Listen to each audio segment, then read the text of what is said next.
क्या आप multiple loan के दलदल में फंसते चले जा रहे हैं दोस्तों? क्या अब लोन कंपनियां लगातार आपके ऊपर प्रेशर बना रही हैं? क्या रिकवरी एजेंट्स आपके ऊपर तरह तरह के कंडे अपना रहे हैं, आपको डराने के लिए, आपसे लोन की वसूली के लिए? क्या दोस्तों लोन कंपनियों की कारगुजारी ने आपका जीना हराम कर रखा है दोस्तों? क्या आपका हर दिन और हर रात डर के साए में बीत रही है? दोस्तों आखिरकार ये डर कैसे खत्म होगा? कैसे हम इन समस्याओं से निजात पाएंगे दोस्तों? आइए जानते हैं। देखिए पूरा वीडियो और मैं आपसे वादा करता हूं कि आज के बाद ये डर आपकी जिंदगी में कभी नहीं आएगा। नमस्कार दोस्तों, कैसे हैं आप सब? आशा करता हूं आप सभी सुखी व स्वस्थ होंगे। दोस्तों मैं हूं एडवोकेट राजेश, स्वागत करता हूं आप सभी का एक बार फिर से आपके अपने YouTube channel secular finance TV पर। दोस्तों आज का हमारा विषय है डर, लोन कंपनियों का डर। आपकी जीवन में लोन कंपनियों ने किस तरह से आतंक मचाया हुआ है दोस्तों? आखिरकार हमें इस डर से छुटकारा कैसे मिलेगा दोस्तों आप इस पूरे वीडियो को देखिए और मैं आपसे वादा करता हूं कि आज के बाद लोन कंपनियों का ये डर आपके जीवन में कभी भी नहीं आएगा दोस्तों, बशर्ते कि आप पूरा वीडियो देखें और एक बार नहीं तो बार बार देखिए। डर आपकी लाइफ से चला ही जाएगा दोस्तों। तो दोस्तों आइए वीडियो शुरू करते हैं दोस्तों अक्सर कर कई जानने वाले लोग मेरे से ये पूछते हैं कि सर हमारे ऊपर मल्टीपल लोन हो गया है और कंपनियां लगातार हम पे रिकवरी का दबाव बना रही हैं, हम पे पैसा वापस करने के लिए तरह तरह के हथकंडे अपना रही हैं। कभी रिकवरी एजेंट्स भेज देती हैं, कभी हमारे कॉन्टैक्ट लिस्ट पे कॉल हो जाती है, कभी हमारे पर लीगल नोटिस आ रहे हैं, मतलब वगैरह वगैरह वगैरह। और कहते हैं कि हमारा जीना दुभर हो गया, कभी हमें तो समझ में नहीं आता कि हम आखिरकार करें तो क्या करें दोस्तों। जी हाँ दोस्तों, एक मल्टीपल लोन में घिरे हुए इंसान की यही हालत हो जाती है दोस्तों। लोन तो ले लेते हैं लेकिन कई बार परिस्थितियां ऐसी हो जाती हैं कि इंसान पैसा चुकाने में असमर्थ हो जाता है। कोई भी परिस्थिति हो सकती है दोस्तों, किसी के साथ कुछ भी परिस्थिति हो सकती है, चाहे आदमी ये चाह रहा हो कि मुझे पैसा चुकाना है और अपने सिविल स्कोर को मेंटेन रखना है दोस्तों, हालात किसी के बस में नहीं होते। हालात जो हैं वो कभी किसी के बस में नहीं होते, लेकिन लोन कंपनियां इस बात को नहीं समझती कि किसी की हालत अगर खराब हुए हैं और वो नहीं चुका पा रहा तो हमें उसके साथ कैसे डील करना चाहिए। लेकिन दोस्तों लोन कंपनियां अपना काम लगातार और उसी पेस के साथ करती चली जाती हैं दोस्तों। होता क्या है दोस्तों, आपको लोन बड़ी आसानी से मिल जाता है आपके आधार कार्ड और पैन कार्ड पर, और फिर जब रिपेमेंट का टाइम आ जाता है तो कई सारी ऐसी बातें हो जाती हैं कि लोन चुकाने में इंसान असमर्थ हो जाता है। शुरुआत में वो 3, 4, 5 EMI दे देता है आराम से, लेकिन स्थिति बिगड़ते कभी पता नहीं चलता कि स्थिति इंसान की कब बिगड़ जाए दोस्तों। घर में कभी कोई मेडिकल इमरजेंसी हो सकती है, नौकरी का इशू हो सकता है, मेडिकल इशू हो सकता है, व्यापार में घाटा हो सकता है दोस्तों, कुछ भी हो सकता है दोस्तों। लेकिन आदमी धीरे धीरे करके 1, 2, 3, 4 करके एक को चुकाने के लिए दूसरे को तीसरे में फंसता चला जाता है दोस्तों। और दोस्तों फिर जब दी एंड हो जाता है कि अब उसे कहीं से लोन नहीं मिलेगा, तब फिर लोन रिकवरी प्रोसेस स्टार्ट हो जाता है दोस्तों। पहले दिन भर कॉल्स, इधर से कॉल उधर से कॉल, एक से छूटे दूसरे से कॉल। अभी एक की कॉल आप अटेंड कर रहे हो तो दूसरी कॉल वेटिंग में जा रही है, दूसरे की अटेंड कर रहे हो तो तीसरी आ रही है। मतलब ये क्रम सारा दिन चलता रहता है कि एक कंपनी आपको दिन में लगातार 50-50 कॉलें कर रही है दोस्तों। आपको पागल करके रख देती हैं ये कंपनियां कि हमारा फोन उठाइए, हमसे बात कीजिए, हमारी बात सुनिए। दोस्तों फोन पे तो कभी कभी गालियां भी निकाल देते हैं, गंदी मंदी पता नहीं क्या कुछ कह देते हैं दोस्तों। बोरोवर्स वो तक सुनते हैं दोस्तों। मेरा आपसे सवाल है, क्यों सुनते हैं आप? मत सुनिए। कौन सुनने के लिए कह रहा है? फोन आपका है, आपकी मर्जी है, सुनना है सुनिए, नहीं सुनना है मत सुनिए। अगर आप अपने जीवन में शांति बनाए रखना चाहते हैं, अपना रोजगार सही से करना चाहते हैं, अपने परिवार को सही समय देना चाहते हैं, अपना दिमाग अपने काम में लगाना चाहते हैं, तो मत सुनिए। ट्रू कॉलर का उपयोग कीजिए। ट्रू कॉलर में तो वैसे ही पता चल जाता है कि भाई रेड कलर में लिखा आ गया, ब्लॉक कर दो। एक बार आएगा, 2 बार आएगा, 3 बार आएगा, कितने नंबर से कॉल कर लेगा? कंप्यूटराइज्ड कॉल है, एक एक करके ब्लॉक करते रहोगे, काम खत्म। फिर कॉल्स आनी खत्म, कॉल्स आनी कम। जो 100% पे थी वो अब 10% पे आ जाएंगी। अब दोस्तों, अब धीरे धीरे करके आप कॉल से छुटकारा पा लोगे। फिर आ गए रिकवरी एजेंट्स। अब कंपनियां भेज देंगी रिकवरी एजेंट्स। अब रिकवरी एजेंट से कैसे निपटते हैं दोस्तों? अब दोस्तों भाई, रिकवरी एजेंट भी आप ही की तरह इंसान है। रिकवरी एजेंट भी आप ही की तरह इंसान है। रिकवरी एजेंट कोई, उसके कोई 10 हाथ तो लगे नहीं होते, या 10 पैर तो नहीं होते, या 10 सर तो नहीं होते।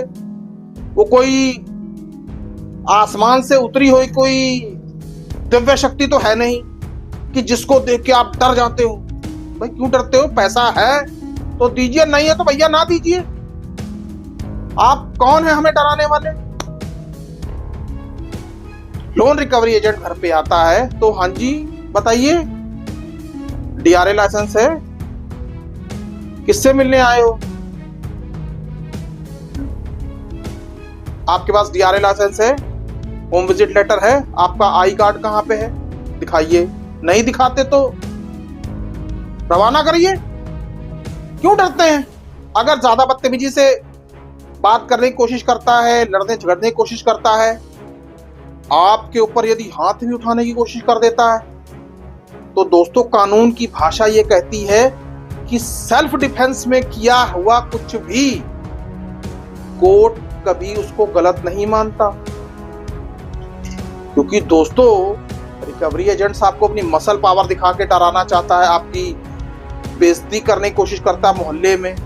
आप उसकी बेइज्जती कर दीजिए, आप उसका जुलूस निकाल दीजिए। कैसे? पुलिस को फोन बुलाइए, पुलिस को फोन मिलाइए, पुलिस अपने आप ही अपना काम कर देगी, उसका जुलूस निकल गया। कानूनी रूप से चलिए, सब कुछ आपकी सुनवाई पर होगा, आपकी सुनवाई पूरी तरह से होगी। आप ये मत सोचिए कि मैंने लोन लिया है कि मैं पुलिस को बुलाऊंगा तो यार पुलिस मुझे ही कहेगी। क्यों कहेगी भाई? परेशानी में तो आप पहले से ही हो, परेशानी में तो आप पहले से ही हो ना, तो और परेशानी क्यों बढ़ाते हो? पुलिस को बुलाओ और साहब को अंदर कराओ। आप ये देख लेना, लोन कंपनियां भी उसको छुड़ाने नहीं आएंगी। आपके घर में घुस के अगर उसने एक आपका गिलास भी तोड़ दिया ना, तो उसको ऐसी सजा मिलेगी ना, कानूनी सजा, कि जीवन भर याद रखेगा कि आखिरकार मैंने किया क्या था। सवाल यही है ना कि लोन रिकवरी एजेंट आपके घर पे आ जाते हैं और आप डर जाते हैं, आपकी हिम्मत जवाब दे जाती है, आपकी हिम्मत घास चरने चली जाती है, आप चुप, पता नहीं क्या कर देगा। अरे क्या कर देगा? आपसे ज्यादा पढ़ा लिखा तो नहीं है, ये 10वीं 12वीं चवन्नी छाप होते हैं ये, इनको अकल तो होती नहीं है बात करने की। और पढ़े लिखे लोगों से तो को सोचते हैं कि ये सीधे लोग होते हैं, इनको डराओ और इनसे पैसा वसूल कर लो। और मिडिल क्लास भी सोचता है यार चलो जान छुड़ाओ, दे दो। अरे भाई है नहीं तो पैसा लोन भरने के लिए चोरी करेंगे आप, या कोई गलत काम करेंगे? कई लोगों को तो मैंने देखा है कि यार मैं मल्टीपल लोन में फंस गया हूं, मुझे टेंशन हो गया, मैं क्या करूं, सोच रहा हूं ये आत्महत्या कर लूं। अरे भाई क्यों करेंगे आप सुसाइड? भारत में इतने सारे लोन के केस चक्कर में इतने सारे लोग सुसाइड कर चुके हैं। दोस्तों, ऐसे लोगों को एक ही चीज कही जा सकती है, महामूर्ख, जो स्थितियों से नहीं लड़ सकते। सिर्फ लोन रिकवरी एजेंट की विजिट से आप कितना घबरा जाते हैं दोस्तों। एक बार उसको मजा चखा दीजिए और मैं ये गारंटी से कहता हूं कि लोन रिकवरी एजेंट तो आपको नहीं डराएगा। अच्छा, उसके बाद फिर आ जाते हैं आपको फर्जी फोन कॉल्स कि भाई पुलिस स्टेशन से फोन आ गया जी, मैं फलानी जगह का एसएचओ बोल रहा हूँ, दरोगा बोल रहा हूँ, आपकी फाइल हमारे पास आई है जी लोन की। अरे महाप्राणियों, लोन रिकवरी में कभी पुलिस पार्टिसिपेट करती ही नहीं है। पुलिस को ये पावर ही नहीं, अधिकार ही नहीं कि वो आपकी लोन की ईएमआई आपसे वसूल करे। क्या वो कंपनियों की नौकर है क्या? उसके पास कोई और काम नहीं है? लॉ एंड ऑर्डर मेंटेन करने का काम पुलिस का है, लोन रिकवरी करने का नहीं। भाई आपके पास ऐसी कॉल्स भी आती होंगी कि आपका केस इन दिल्ली की 30,000 कोर्ट में है, इन वकील साहब के पास है, इनसे बात करिए। अरे कुछ नहीं, वो 10वीं 12वीं पास बैठे होते हैं एक टेबल से दूसरी टेबल पर। लो जी, बन गए वकील, एक बन गया वकील, एक बन गया दरोगा। आप बैठे कांप रहे हैं सूखे पत्ते की तरह, यार क्या हो रहा है? कुछ नहीं होता, सिर्फ नाटक होता है आपको डराने का, और आप जैसे लोग डर भी जाते हैं दोस्तों। सॉरी, मैं ऐसे वर्ड यूज कर रहा हूं, उनके लिए यूज कर रहा हूं जो लोग डर जाते हैं दोस्तों। डरना बिल्कुल भी नहीं है, डट के हालातों का सामना कीजिए, अपने अधिकार जानिए। कानून ने आपको कुछ अधिकार दिए हैं ऐसे चांदनी छाप लोगों से निपटने के लिए, आप क्यों नहीं करते? सबसे बड़ी बात यह है कि आप लोग एक चीज को अवॉइड करते हैं, प्रायर लीगल नोटिस को। प्रायर लीगल नोटिस को शायद आप लोग एक मजाक और खेल समझ रहे हैं शायद।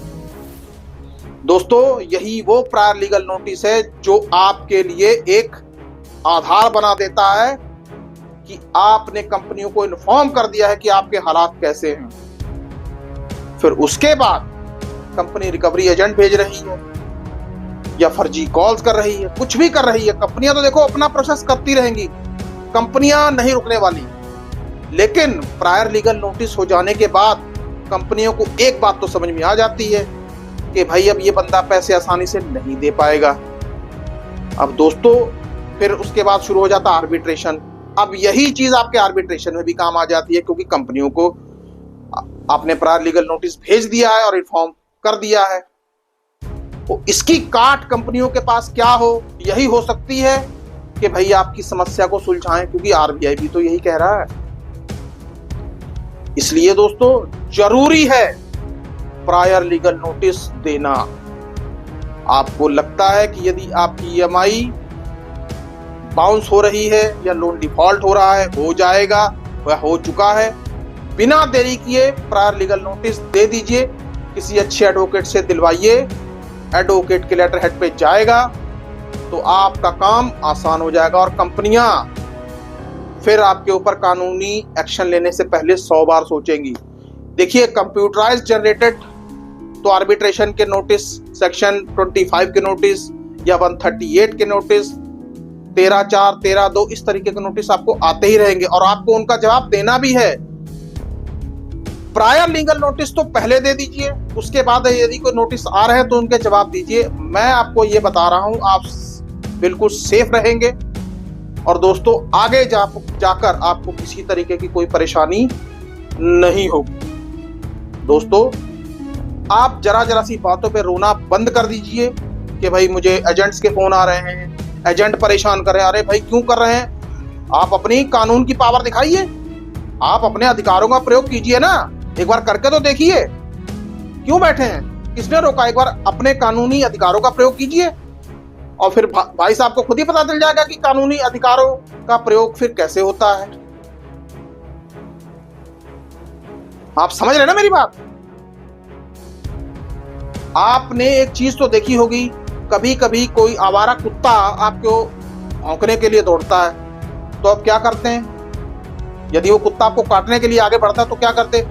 पत्थर उठा लेते हैं ना, भाग जाता है। उसी तरीके से अपने कानूनी अधिकारों को अपनी ढाल बनाइए, उसके ऊपर इस्तेमाल कीजिए। ऐसे डर के भागेगा जैसे कुत्ता, फिर डर किस बात का भाई? कुछ नहीं होगा। एक बात याद रख लीजिए, कोई आपको डरा रहा है कि आपके ऊपर पुलिस में एफआईआर हो जाएगी, फोन नहीं उठाओगे, लोन नहीं भरोगे, तो ऐसा कुछ नहीं होगा मेरे दोस्त। कोई एफआईआर नहीं होगी, कोई पुलिस केस नहीं होगा, कुछ नहीं होगा। होगा तो सिर्फ सेक्शन 25 का केस, वो भी बेलेबल है, सेम डे बेल हो जाती है दोस्तों। और सेक्शन 25 का एक कैच जो है वो मैं आपको आपके आने वाले वीडियो में बताऊंगा। कि उसका भी तोड़ क्या है, उसमें भी आप कैसे बड़े आराम से बच के निकल सकते हो। दोस्तों मोटी सी बात यही है कि आपको किसी भी परिस्थिति में घबराना नहीं। फोन कॉल्स मत उठाइए, रिकवरी एजेंट्स आया है, आराम से बात कीजिए। ढीठ है तो पुलिस को बुलाइए और अपने नहीं तो अपने कानूनी अधिकारों का प्रयोग कीजिए, बस मामला खत्म। फिर कैसा रिकवरी एजेंट, कैसी लोन कंपनी, दोस्तों सब कुछ डिपेंड करता है आपके ऊपर। दोस्तों ये वही रिकवरी एजेंट्स है, ये वहां पर कई बार नहीं जाते जहां पर इनको पता है कि इनकी सेवादारी हो सकती है। ये वहीं जाते हैं जहां पर इनको लगता है कि लोग इनसे डरते हैं। और दोस्तों यदि आप डरेंगे तो समझ लीजिए तो ये आपका क्या हाल करेंगे। तो इसलिए यदि आप चैन से जीना चाहते हैं, चैन से अपना काम करना चाहते हैं, अपने परिवार को चैन से समय देना चाहते हैं, तो लोन कंपनियों के डर से बाहर निकलिए। कुछ नहीं होगा, कोई आपका कुछ नहीं कर पाएगा। आर्बिट्रेशन का नोटिस आता है, लीगल नोटिस आता है, उसको माकूल जवाब दीजिए, कानूनी जवाब दीजिए। दोस्तों किसी एडवोकेट के थ्रू जवाब दीजिए।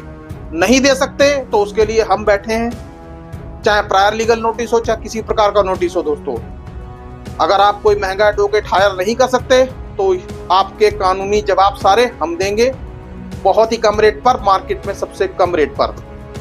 क्योंकि दोस्तों लोन कंपनियों की जातियों के खिलाफ हम आपके साथ पूरी तरह से खड़े हैं दोस्तों, और खड़े रहेंगे। लेकिन दोस्तों हम भी तभी खड़े रहेंगे जब आपके अंदर हिम्मत होगी। ऐसे नहीं कि आप डरते रहेंगे और हम आपको हाथों में लिए रहेंगे। आपको भी हिम्मत रखनी पड़ेगी और इनका डटकर मुकाबला करना होगा।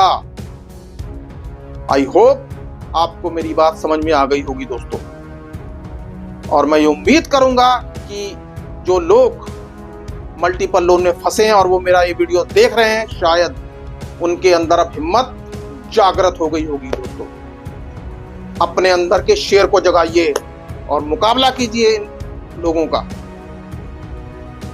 दोस्तों अपनी बात को मैं यहीं समाप्त करता हूं। समाप्त करने से पहले आपको यह कहूंगा कि हमारे बनाए हुए वीडियोस को ज्यादा से ज्यादा लाइक कीजिए, शेयर कीजिए, चैनल को सब्सक्राइब कीजिए। सुखी रहिए, स्वस्थ रहिए। जय हिंद, जय भारत।